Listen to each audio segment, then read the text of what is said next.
Hello नमस्ते welcome back to my Pradeep Sane official YouTube च्यानलमा दाजुभाइ दिदीबहिनी यहाँहरूलाई हार्दिक स्वागत छ। फेरि पनि आशा छ यहाँहरू सबै सन्चै हुनुहुन्छ। कहाँबाट हेर्दै हुनुहुन्छ Pradeep Sane official YouTube channel जहाँबाट हेर्दै हुनुहुन्छ त्यहाँबाट पक्कै पनि अन्तिमसम्म भिडियो हेर्नु होला। लाइक सेयर र नयाँ हुनुहुन्छ भने च्यानललाई सब्सक्राइब गरिदिनु होला। म यहाँहरूलाई काठमाडौँ नजिकबाट चाँगुनारायण मन्दिर गइरहेको यो हिँडेर जाने बाटो हो। यहाँका गाउँ बस्ती यहाँका सुन्दर दृश्यहरू यो भिडियो मार्फत यहाँहरूलाई देखाउने नै छु। अन्तिमसम्म यो भिडियो हेरिसकेपछि कस्तो लाग्छ जस्तो लाग्छ त्यस्तै सल्लाह सुझाव र रचनात्मक प्रतिक्रिया दिन अवश्य पनि नभुल्नु होला। माया बाँडे माया नै पाइन्छ, त्यसैले यहाँहरूको सानो सहयोगले गर्दा गाउँघरको याद दिलाउने बाटो बन्दैछ। यी दसैँमा चाहिँ पिङ खेल्ने अनि त्यसै गरी आफन्त इष्टमित्र साथीभाइहरूसँग भेटघाट गर्ने र यो रमाइलो पर्वमा कोही टाढिनु भएको छ अवश्य पनि त्यो हाम्रो बाध्यता पनि हो हामी सबैको। र यो पृष्ठभूमिमा देखिरहेको यो ठाउँलाई यहाँहरूले कस्तो लाग्दैछ, कतिलाई आफ्नो गाउँको याद र यहाँहरूलाई म फेरि पनि एउटा अर्को दृश्य दाजुभाइ दिदीबहिनीहरूलाई मैले यो अहिले यतिखेर देखाइरहेको दृश्य अहिले यो भक्तपुर जिल्लाबाट नजिकमा पर्ने काठमाडौँ जिल्लाको चाहिँ साँखु बजार हो। यो साँखु बजार सँगै नजिकैको छिमेकी जिल्ला र सिमाना जोडिएको जिल्ला भएको कारणले म अहिले उभिएको ठाउँ चाहिँ भक्तपुर हो। र यो अहिले देखिरहेको दृश्य काठमाडौँ जिल्लाको हो। काठमाडौँ जिल्लाको पनि लगभग हामी छेउतिरको दृश्य हो। यहाँ खेतमा धान लगभगै भित्र्याइसक्ने बेला भएको छ। यहाँहरूलाई यो कस्तो लाग्छ यो दृश्य, यहाँहरूलाई जस्तो लाग्छ त्यस्तै रचनात्मक सल्लाह सुझाव र कमेन्टमा चाहिँ कमेन्ट लेख्न नभुल्नु होला। गाउँले यो दृश्य गाउँपाखाहरूका चाहिँ यस्तै भिडियोहरू यहाँहरूलाई मैले मेरो अफिसियल युट्युब च्यानलमा देखाउँदै जानेछु। र थप हामी बाँकी यो काठमाडौँबाट यो लगभग भक्तपुरबाटै हो। भक्तपुरबाट चाँगुनारायण मन्दिर जान्छ। यो चाहिँ कच्ची बाटो छ। यो बाटो खेतबारीमा यस्तै रमाइलो यी गाउँहरू यी बस्तीहरूसँगै केही सबैभन्दा उर्वरशील सबैभन्दा राम्रो उर्वरशील ठाउँ उर्वरशील भूमिका रूपमा पनि छ। र नजिकैमा चाहिँ घना जङ्गल पनि छ, घना बाक्लो जङ्गल पनि छ यहाँ। अनि धान उत्पादनको लागि निकै नै उर्वरशील छ यहाँ। अनि यो धान को सिजन सकिए लगतै अब भने आलु रोप्ने तकहरमा छन्। र पक्कै पनि यो देख्दाखेरि तपाईहरूलाई आफ्नै गाउँको याद दिलाउँछ। पक्कै पनि दसैँमा विजयादशमीको यहाँहरूलाई सुख शान्ति समृद्धि एवं उत्तर प्रगतिको लागि हार्दिक मङ्गलमय शुभकामना व्यक्त गर्न चाहन्छु। यहाँहरूको जीवनमा सुख शान्ति छाओस्, हाँसो खुसी छाओस् र प्रगति होस्, उन्नति होस्। सदैव लक्ष्मी महालक्ष्मी साथै यहाँहरूको हरेक सोचेका आँटेका कामहरू आँटेका कुराहरू सबै पुरा हुन्। यहाँहरूको आगामी यात्रा सदैव सुख शान्ति र समृद्धि साथै प्रगतिको कामनासँगै हिँडेर 2-3 घण्टाको यात्रापछि भक्तपुरको चाँगुनारायणमा पुगिन्छ। हिँडेर खेतबारी, कोदोबारी, यो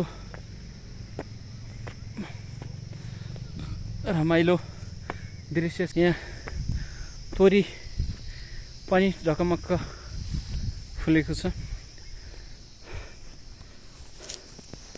यहाँहरूलाई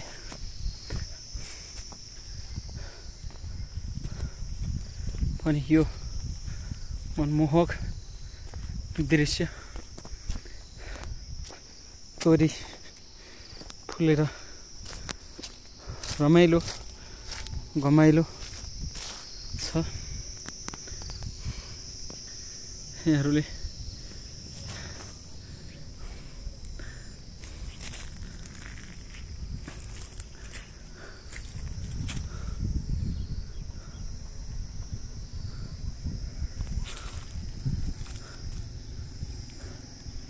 म साँखु बजारबाट हिँडेर अब भने चाँगुनारायण हिँडेर जाने बाटो। तर यहाँका केही राम्रा घरहरू पनि सुन्दर छन्। नमुना बस्ती जस्तै देखिने सुन्दर घरहरू चाहिँ सुन्दर घरहरू देखिरहेका छन्। पक्कै पनि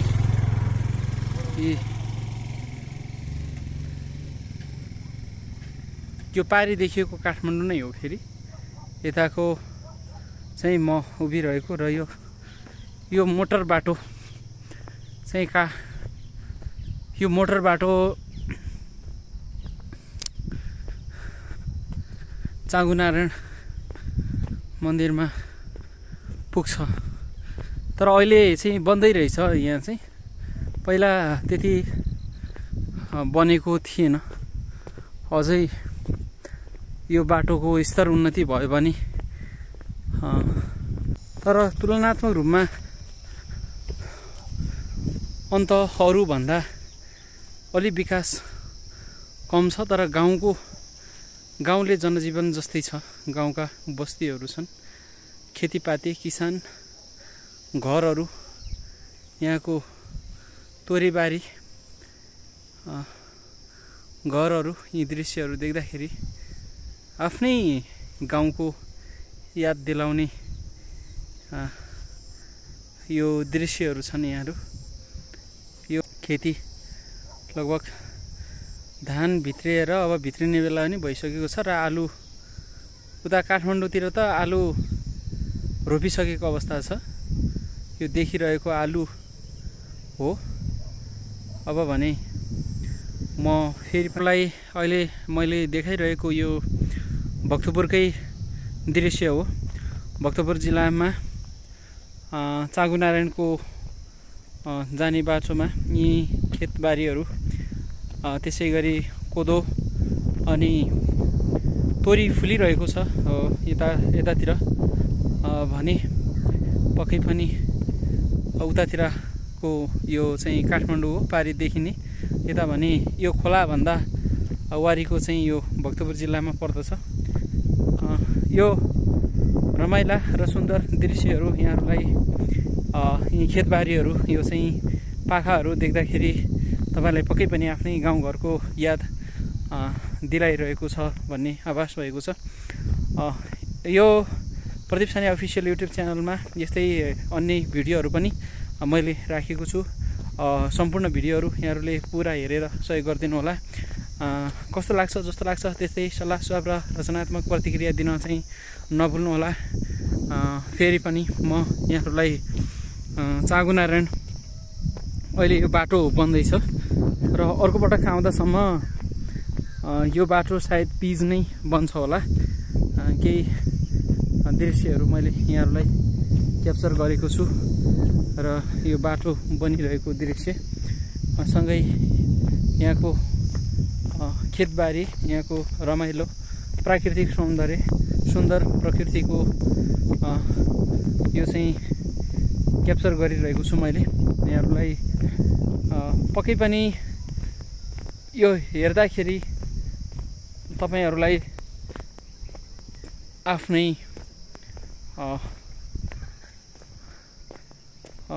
गाउँतिरको आवास हुन्छ होला भन्ने आशा छ। Pradeep Sane official YouTube channel कहाँबाट हेर्दै हुनुहुन्छ तपाईले कमेन्ट बक्समा कृपया उल्लेख गरिदिनु होला र यदि नयाँ हुनुहुन्छ भने च्यानललाई सब्स्क्राइब गर्न भने नभुल्नु होला। आगामी दिनहरुमा पनि यस्तै थप रमाइलो भिडियोहरु मैले अपलोड गर्दा यहाँहरुलाई अल नोटिफिकेसन अन गरिदिनु होला अनि बल्ल चाहिँ यहाँहरुले देख्न पाउनु हुनेछ र यस्तै भिडियोहरु सुन्दर चाहिँ केही यस्तै भ्लगहरु यहाँहरुमा मैले ल्याउने कोसिस गरेको छु। भक्तपुर जिल्ला भन्ने बित्तिकै यहाँहरुलाई सानोठेमी भक्तपुर त्यसै गरी सम्झिनु हुन्छ र यहाँ पनि केही विकास हुँदैछ, केही बाटोहरु बन्दैछ, केही ठाउँहरु अहिले पनि यसै बन्दै छन् र बन्ने अवस्थामा छन्। यहाँहरुमा देखाउने छु र यो धान लगभग भित्र्याउने बेला यो सिजन हो र ससाना भाइ बहिनीहरु चंगा उडाउँदैछन्। यहाँ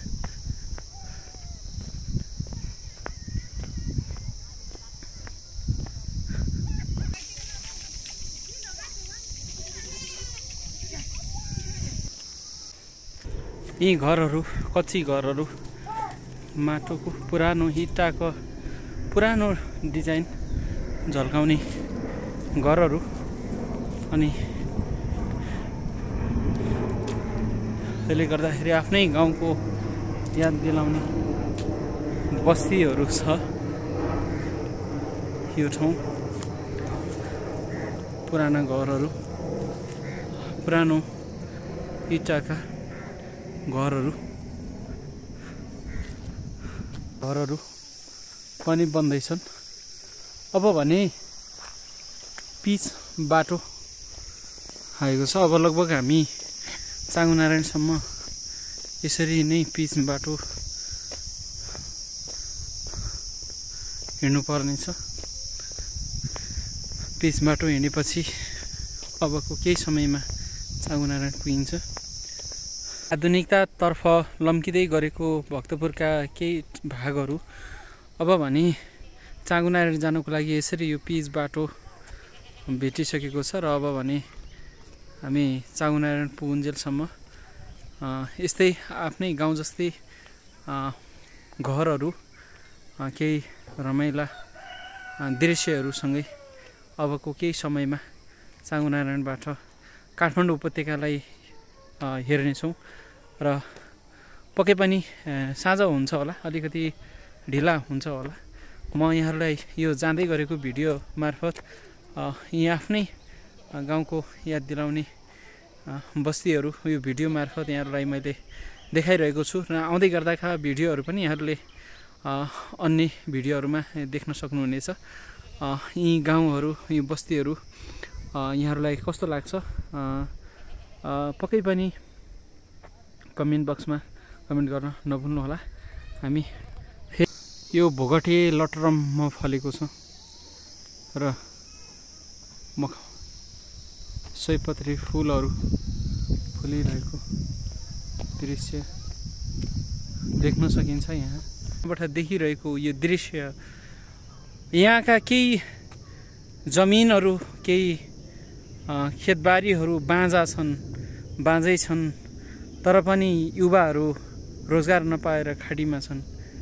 खाडिनु र टाडिनु रहर होइन, कहर हो। आफ्नो घर परिवार, आफन्त, इष्टमित्र, साथीभाइ, त्यसै गरी सबैभन्दा ठुलो कुरा जिम्मेवारी